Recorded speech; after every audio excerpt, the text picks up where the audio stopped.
Legend of the Lost Fortune, the Flor de la Mar. As the narrative of the cast too fades into the expansive tapestry of oceanic history, we chart a course toward a story that fuses historical fact, thrilling adventure, and the magnetism of incalculable riches. This is the chronicle of one of the most iconic treasure vessels ever recorded, a ship brimming with opulence whose disappearance still resonates through the ages. Unlike spectral vessels shrouded in mystery, this ship's end is known, yet its final resting place remains elusive. Its name, the Flor de la Mar. The Flor de la Mar was not merely a vessel, it epitomized the spirit of the Age of Discovery, a seafaring stronghold, transporting the spoils of empire and representing a vital segment of Portugal's nautical supremacy. When it went down near the coast of Sumatra in 1511, it carried one of the grandest hoards of wealth ever assembled, a bounty so immense that treasure seekers continue the quest even now. What became of the Flor de la Mar, and why has its treasure stayed concealed for more than 5 centuries? Let's dive into the legend of one of history's greatest maritime disasters. To comprehend the saga of the Flor de la Mar, we must revisit a time when empires ruled the seas. The early 1500s marked the zenith of the Age of Exploration, a period defined by global expeditions as countries like Portugal and Spain sought to map unknown waters, capture foreign lands, and open lucrative trade routes. The oceans, far from being hindrances, became avenues to enormous fortune for those bold enough to brave their hazards. Portugal spearheaded this maritime era, with cutting-edge naval architecture, expert seafarers, and royal sponsorship. The Portuguese expanded their influence from Europe to India, Southeast Asia, and Africa. These explorers brought back spices, fine fabrics, and valuable metals, commodities that would fuel Europe's economy for generations. Central to this imperial machinery was a fleet engineered for endurance and capacity.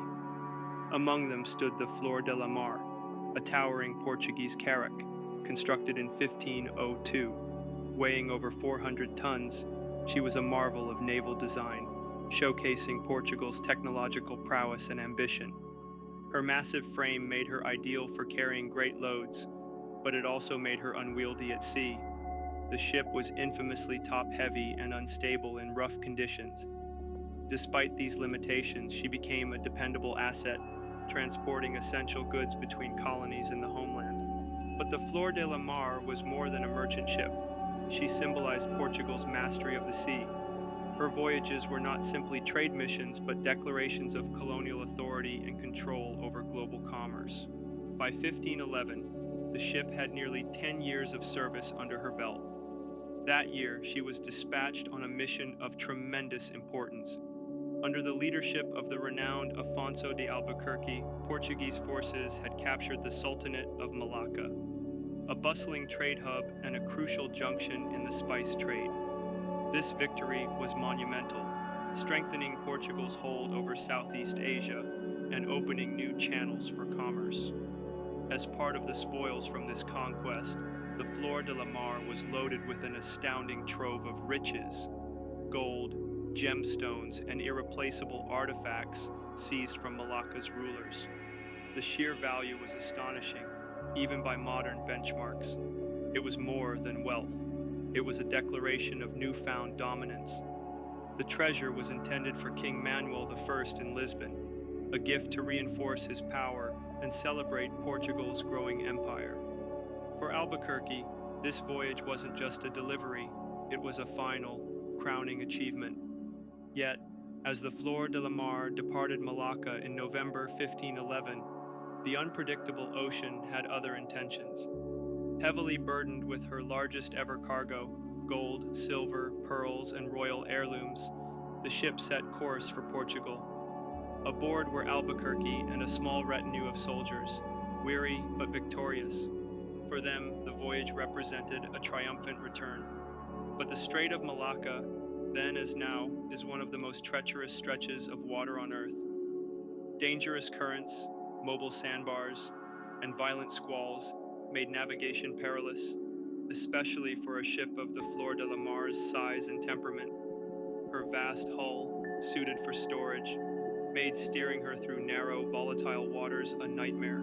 At first, the voyage progressed without incident. Calm skies and steady winds carried the vessel forward, but as she neared Sumatra's coast, the weather shifted. A violent storm approached, unleashing torrential rains and gale-force winds. While Albuquerque and his men were no strangers to storms, this tempest proved unique. The immense weight of the treasure and the ship's poor balance created an irreversible crisis. With the winds screaming and waves rising, the Flor de la Mar was pushed off course. The crew scrambled to hold her steady, adjusting sails, steering desperately, but nature's fury prevailed. On the night of November 20th, disaster struck. The ship collided with a reef, her wooden hull cracking against the rocks. Seawater surged into the hold, submerging the cargo and sealing the ship's fate. In chaos and darkness, the crew fought to salvage lives and goods, but it was futile. The Flor de la Mar was doomed. Albuquerque and a few others escaped in a lifeboat, making it to Sumatra's shore. Most of the crew and the priceless treasure were lost beneath the waves. By dawn, the sea had swallowed the ship whole. The loss of the Flor de la Mar was a crushing blow to Portugal. The riches never reached Lisbon, and the wreck has since become a holy grail for marine archaeologists. Yet her final location remains a mystery, undiscovered after hundreds of years. The sinking of the Flor de la Mar is not only a tale of ambition undone, but also one of enduring enigma. What happened to the treasure? Could it still lie beneath the Strait of Malacca, untouched? Theories abound. Some believe the cargo is entombed in the silt and sand of the seabed, scattered over time by fierce currents. These difficult underwater conditions make searching almost impossible. Others suggest locals may have salvaged parts of the loot in the years after the wreck, perhaps slipping the treasure into private hands or illicit black markets. If true, it would mean the hoard was quietly dispersed, never officially recorded.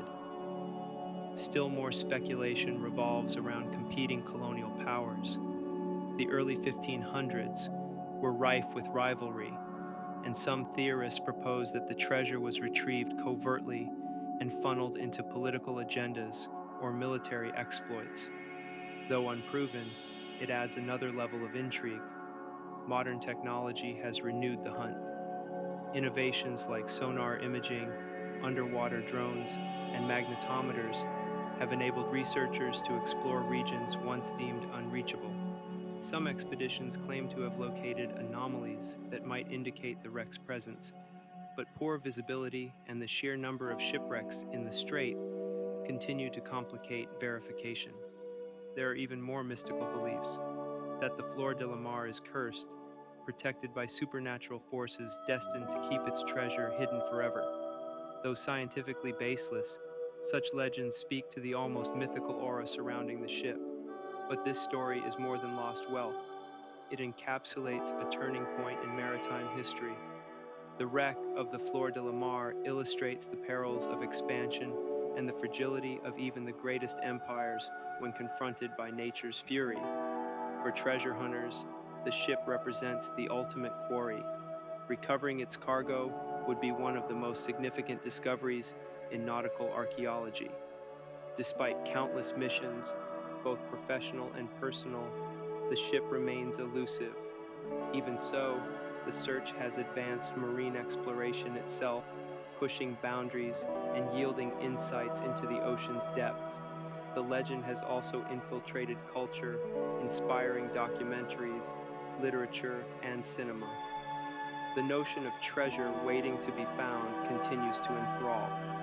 Whether the Flor de la Mar is ever found or not, her legend is firmly anchored in our collective imagination.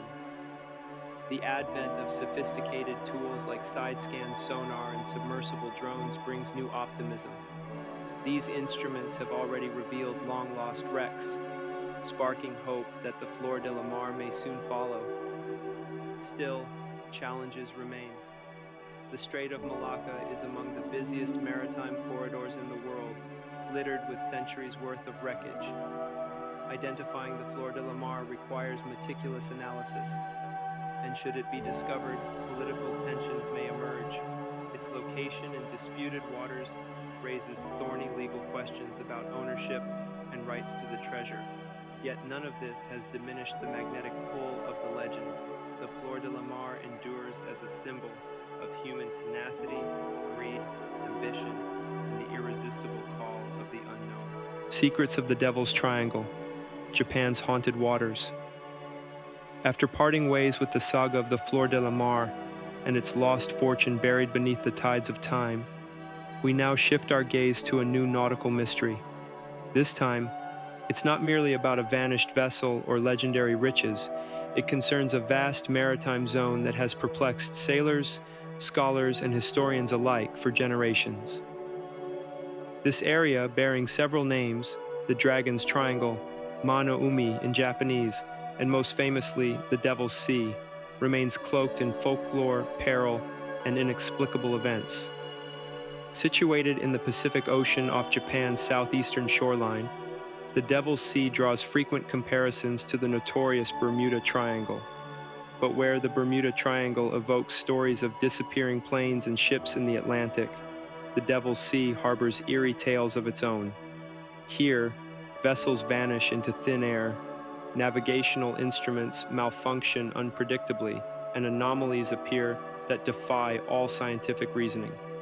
Is this region marked by extreme geological activity? Does it suffer from unique magnetic disruptions? Or is it governed by something even more arcane? As we delve into the lore of the Devil's Sea, we'll unearth accounts that seem fantastical, yet stem from recorded history. Get ready to descend into one of the planet's most spine-tingling oceanic riddles. Known as the Dragon's Triangle or Mano Umi, this treacherous body of water lies just south of Tokyo, extending toward the northern fringes of the Philippine Sea. At first glance, it resembles any other busy sea route. Lush islands border its waters, and commerce buzzes around one of the world's major economies.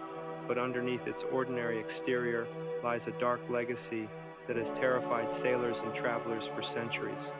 According to Japanese myth, this zone has long been feared as a site of supernatural menace.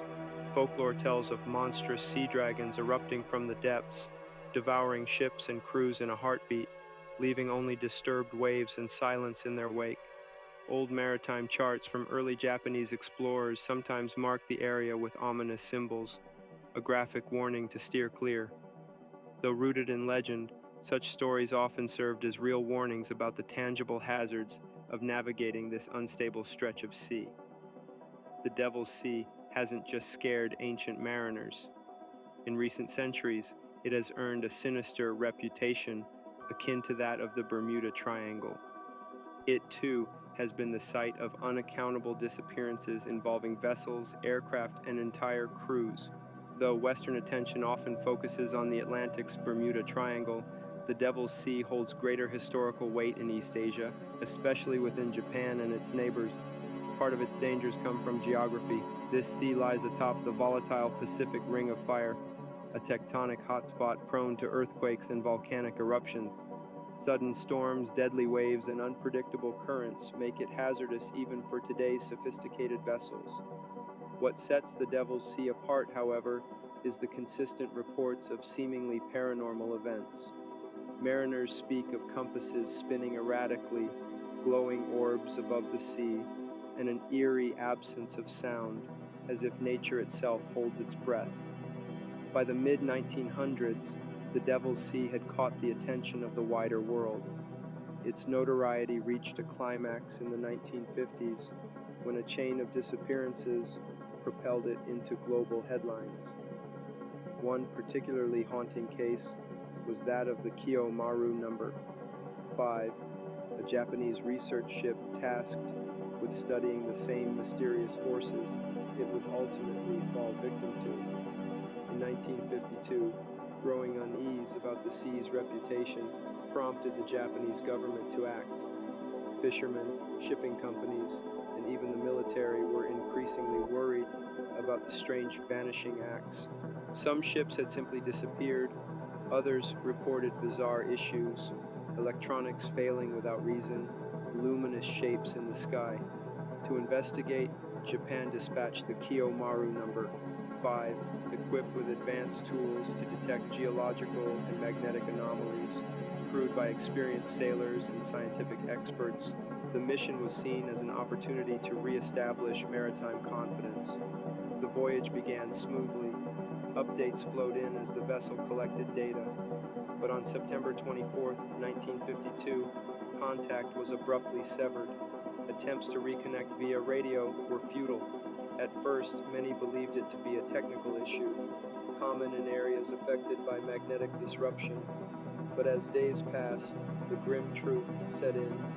A large-scale search was initiated. Ships, aircraft, and hundreds of personnel combed the area. Wreckage fragments were eventually found floating in the waves. The fate of the crew, however, remains a mystery. No bodies were ever recovered, and most of the vessel was never located. The Kiyomaru No. 5's disappearance shocked the nation and confirmed fears that the Devil's Sea was beyond the reach of reason. Theories ranged from natural catastrophes, such as underwater quakes or volcanic eruptions, to speculative ideas like giant rogue waves. More imaginative explanations followed. Some believed the ship had encountered extraterrestrial life or mythical sea creatures. Though lacking proof, these ideas gained popularity among those convinced the region was a realm of supernatural energy. Following this tragedy, the Japanese government ceased further formal investigations into the area. The Devil's Sea was labeled a hazardous zone, and maritime activity there became heavily limited. One of the oldest and most dramatic events linked to the Devil's Sea occurred during the 13th century. The Mongol ruler Kublai Khan, grandson of Genghis Khan, attempted to conquer Japan in two massive invasions, in 1274 and again in 1281. The second expedition was enormous, with an estimated 4,000 ships and tens of thousands of troops. As they crossed the waters, now known as the Devil's Sea, both fleets were annihilated by powerful typhoons. Thousands perished, and the wreckage was devastating. These tempests were later called kamikaze, divine winds, by the Japanese, who believed the storms were a heavenly shield. While typhoons are a known cause, some experts suspect that the region's seismic volatility also played a role in the catastrophe. The 20th century brought more modern, yet equally disturbing vanishings. Between 1949 and 1953, at least 9 Japanese fishing boats disappeared in the Devil's Sea, without a single survivor or scrap of debris. Though small and susceptible to oceanic hazards, the number of disappearances over such a short period sparked speculation. Survivors of nearby incidents told of sudden storms, blinding lights in the sky, and instruments behaving erratically, adding to the growing mystique. During World War II, the Devil's Sea was part of an active combat zone. Some Allied and Japanese ships reportedly disappeared here under unexplained conditions. Wartime logs include accounts of warships encountering strange magnetic forces that scrambled their instruments. One vessel reportedly circled aimlessly before returning to its original position. In another case, an Allied aircraft carrier picked up a cryptic radio signal, which vanished before it could be traced. Though wartime confusion explains many disappearances, these unusual records add fuel to the region's paranormal reputation. In the early 1900s, the Japanese cargo ship Shinyomaru vanished while crossing the Devil's Sea. No SOS was sent, no evidence ever surfaced. Reportedly, the vessel was transporting rare artifacts, prompting theories of foul play, possibly by pirates or smugglers. Others suspect natural causes, like rogue waves or underwater explosions. To this day, the ship's disappearance remains another unresolved mystery of the Devil's Sea. Although maritime disappearances dominate the narrative, aircraft have also vanished in this region. Pilots have recounted intense turbulence, unexplained radio silence, and luminous anomalies in the sky. In one 1940s incident, a Japanese reconnaissance plane sent a garbled final transmission before vanishing. No wreckage or trace of the crew was ever located. Whether blamed on storms, quakes, or unknown forces, the Devil Sea's legacy continues to haunt modern science and seafarers alike. The loss of ships like the Kiyomaru Number 5, missing fishing boats, and tales of strange lights serve as a chilling reminder of the ocean's unfathomable power. Is it all explainable, or is something else at play? Whatever the answer, the Devil's Sea remains one of the most enigmatic and disturbing maritime mysteries on Earth. Vanished at Sea, the Enigma of the Caz. 2. Welcome to Story 13, an eerie chapter in modern maritime lore. As the tales of ghostly submarines fade into the shadows of history, we turn our gaze to a mystery that feels hauntingly near. A deserted boat adrift in still waters, its crew nowhere to be found. This isn't a narrative of wartime stealth or cryptic military technology. It's the modern saga of a vessel that became a ghost ship, raising chilling questions that remain unresolved. This is the case of the Caz 2, a 9.8-meter catamaran discovered eerily abandoned in the clear expanse of Australia's Great Barrier Reef in 2007. Dubbed by many as Australia's Mary Celeste, the Caz 2 has perplexed authorities and amateur detectives alike. How did three men vanish from a stable, fully stocked boat under ideal sailing conditions? Let's unravel the strange and disturbing tale of the Caz 2. The Caz 2 was never intended to become a media sensation. Modest in size, this 9.8-meter catamaran was built for coastal cruising and casual exploration. With its user-friendly layout and comfortable design, it was perfect for scenic trips along Australia's stunning shores. The boat was owned by Derek Batten, a 56-year-old sailing enthusiast who treasured the vessel. In April 2007, he set out on a sailing trip he'd long dreamed of. Accompanying him were two of his close friends, Peter and James Tunstead, brothers who, while not expert sailors, were familiar with life at sea. Their voyage would begin at Shute Harbour in Queensland and stretch across the continent to Perth on Australia's west coast. It was meant to be a leisurely trip filled with scenic stops and relaxed sailing, an opportunity for three friends to bond while taking in the beauty of the open ocean and the Great Barrier Reef. The trio thoroughly prepared. Supplies were loaded, equipment was checked, and the Caz 2 was set for a lengthy but smooth journey. On April 15, 2007, the catamaran departed under a clear blue sky. Locals saw the three men smiling and waving as the Caz 2 glided past. The sea was calm, the forecast was ideal, and the mood was joyful. But the ocean, beautiful as it is, can turn treacherous without warning. By the time the Caz 2 sailed out of sight, it was unknowingly heading into one of the most bewildering maritime mysteries of the 21st century. 3 days later, on April 18th, a helicopter pilot flying over the reef spotted the Caz 2 adrift.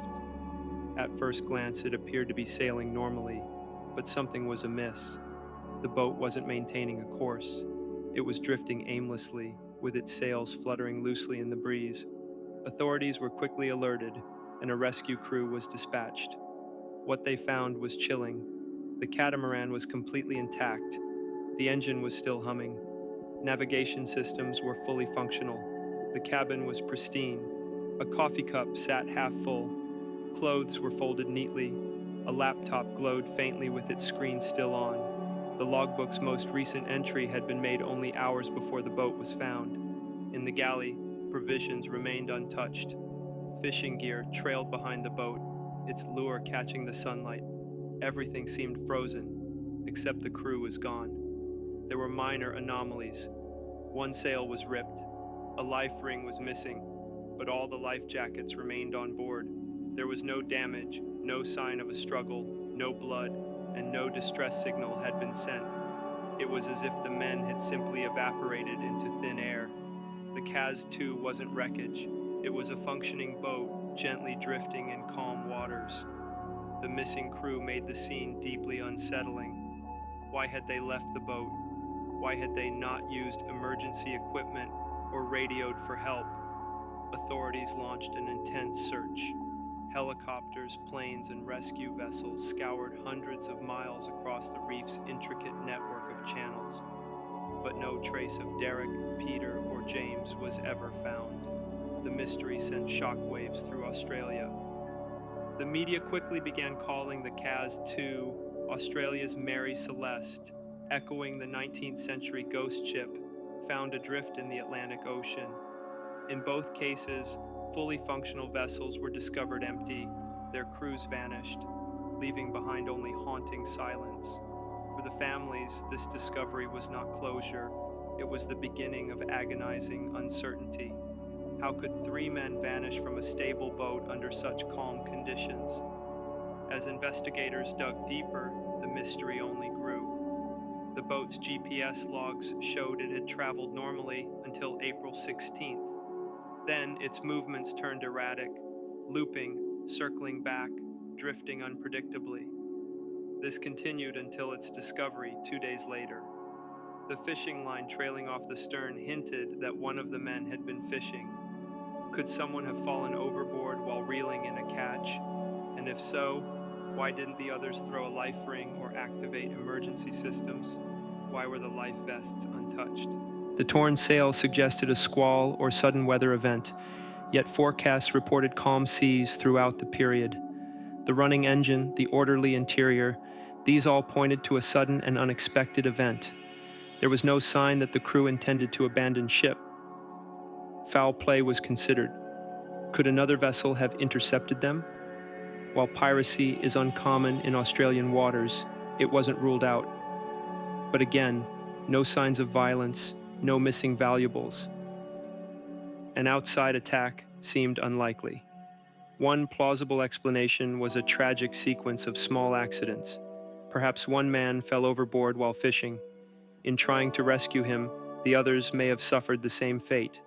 It would explain the untouched interior, the working equipment, the eerie normalcy of a ship left adrift by misfortune rather than chaos. Despite thorough investigation, no conclusive answers have emerged. The sea keeps its secrets. The CAS 2 has since become part of maritime legend, much like the Mary Celeste before it. What makes the CAS 2 even more chilling is its timing. This wasn't a 19th century vessel without modern tools.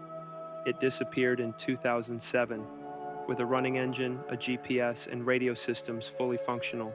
And yet 3 men disappeared without a trace. For their loved ones, the pain of not knowing is a burden that grows heavier with time. The CAS 2 has become a symbol of that grief, a haunting reminder of how quickly paradise can turn perilous. Today, the ghost ship is a cautionary tale among sailors and adventurers.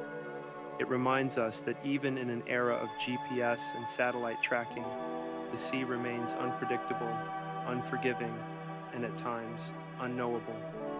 Books, documentaries, and endless speculation have tried to piece together the truth, but the facts remain stubbornly elusive. Could modern sonar mapping or autonomous underwater vehicles someday reveal what's hidden beneath the reef's surface? Possibly. Advances in technology may yet uncover clues in weather data, GPS logs, or underwater terrain. But even with these tools, the sea's silence is hard to break. The mystery of the CAS 2 endures, an enduring riddle drifting through time, wrapped in sunlit waves and unanswered questions. Colossus beneath. The enigma of the Ningen and the giants of the deep wonder. Story 16. The oceans are immense, and even after uncovering countless myths and mysteries, vast stretches remain where the inexplicable continues to lurk just below the surface. From the eerie disappearances in the Devil's Sea, we now shift focus to something even more intangible. Not a place, but a being. A figure so bizarre that those who claim to witness it often question the reliability of their own senses.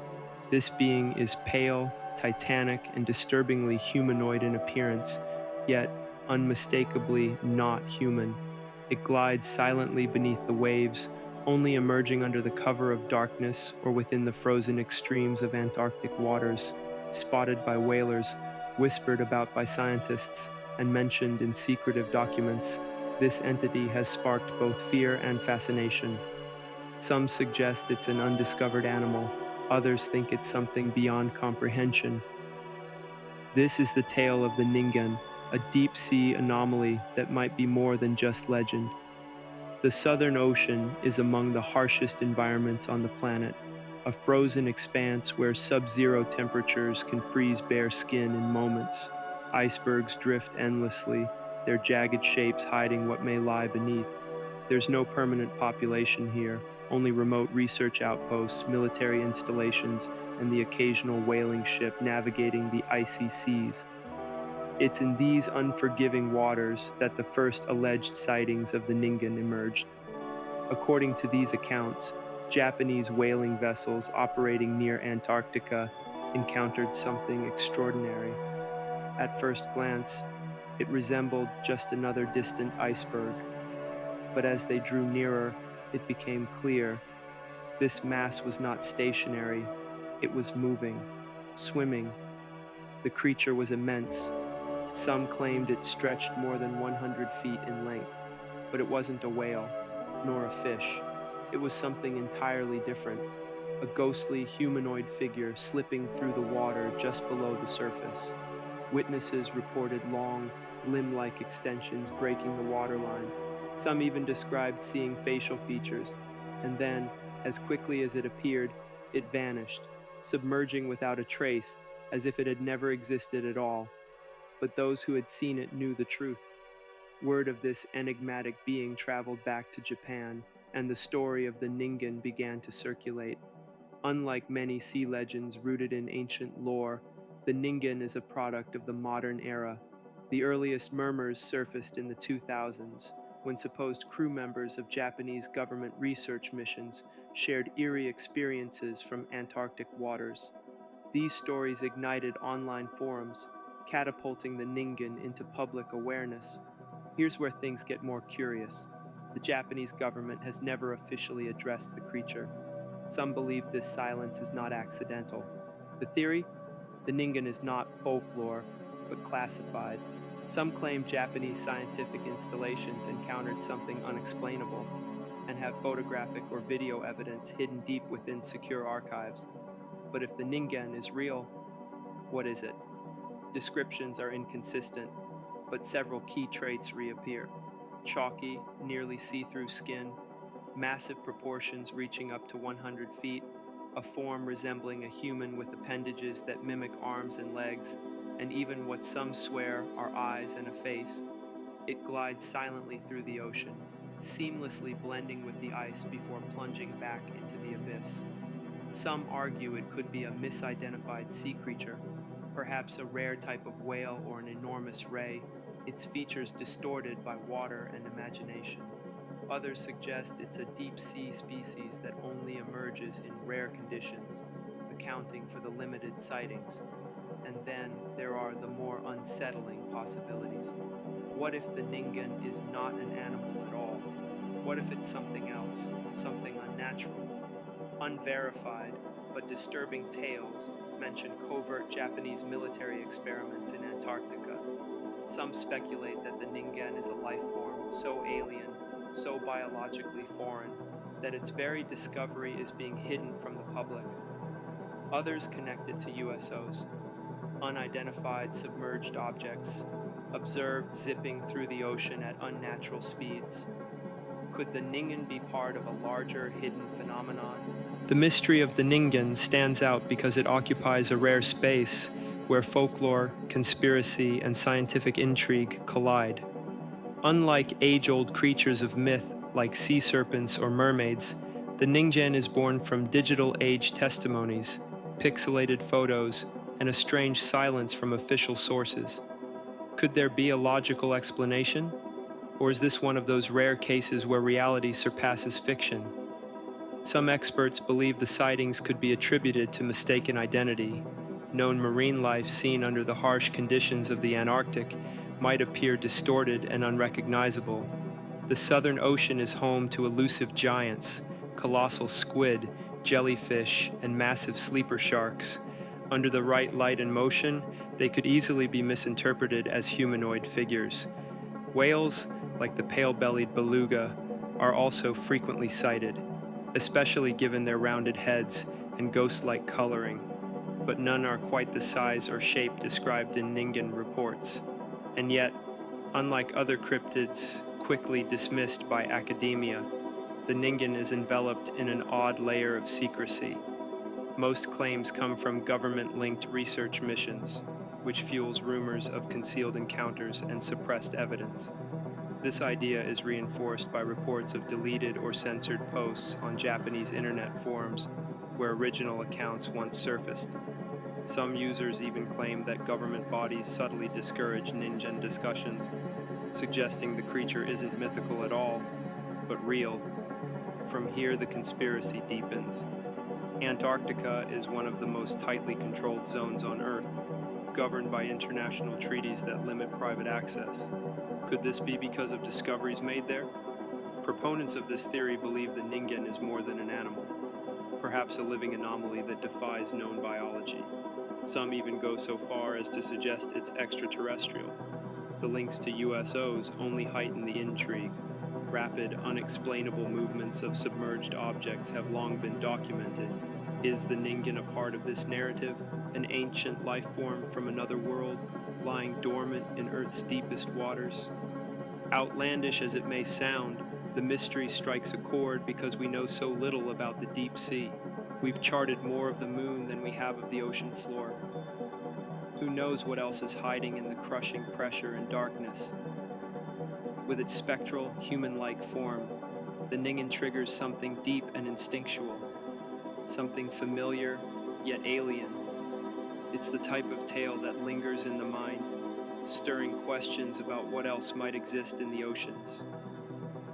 Despite its relatively recent emergence, the Ningen has become one of the most persistent modern sea legends, earning comparisons to the Loch Ness Monster, the Kraken, and Megalodon. But unlike those, it straddles the boundary between reality and rumor, with just enough credible reports to remain compelling.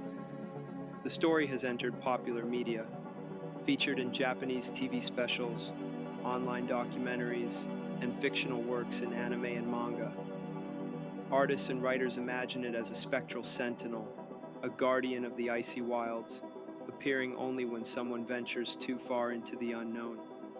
But the core question remains: is the Ningen real, or merely a modern maritime myth born of internet whispers? Until we have solid proof, clear footage, biological evidence, or irrefutable witness statements, it remains unresolved. And maybe that's for the best. If something that enormous, that silent, that alien is really out there, maybe we're not ready to know. The Ningen represents just one example of how strange the deep ocean can be. As we dive deeper, creatures get bigger, not smaller, a real biological principle known as deep-sea gigantism. Giant squid longer than buses, crabs bigger than garbage bins, isopods the size of cats. Evolution in the deep sea doesn't follow the rules we expect. Why? That's still a mystery. Scientists have been puzzling over deep-sea gigantism for years. One theory is that frigid temperatures slow down metabolism, letting creatures grow for longer before aging. Another suggests that being larger conserves energy better, useful in places where food is scarce. And then there's the predator-prey arms race. Bigger prey is harder to catch, and larger predators are better at capturing rare meals. There's also the idea that deep-sea environments have fewer restrictions. Unlike crowded coastal ecosystems, the deep is a barren, chaotic world where only the strangest and most resilient life survives and thrives. We've found colossal species down there, but there could be more. Rumors persist of even larger beings living in the deepest ocean trenches. Some believe Megalodon, the prehistoric super shark, may still exist in these unexplored zones. Though scientists say it's extinct, the idea lives on because we haven't fully searched. And new discoveries continue. In recent years, the giant siphonophore, A creature stretching over 150 feet was found. If that can exist without us knowing, what else might be lurking? Deep-sea gigantism remains one of evolution's oddest puzzles.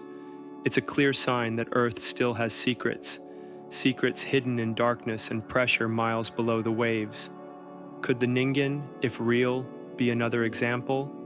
Or is there something even stranger waiting for us in the deep? One truth is certain: the ocean follows rules all its own. And the deeper we look, the weirder things become. So what do you think? Is deep-sea gigantism just an evolutionary quirk?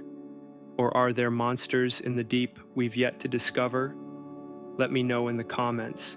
The sea is full of riddles, from haunted ghost ship tales to places like the Devil's Sea. Despite all our technology, the ocean still whispers secrets from its depths. Which of these stories gripped your imagination the most? Do you think they're natural phenomena or something more extraordinary? Share your thoughts in the comments.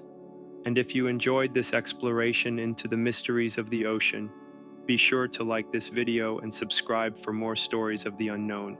There's much more to uncover, and we've only just begun. Stay curious, keep asking questions, and remember, the sea gives, but it also takes. Until next time, stay safe.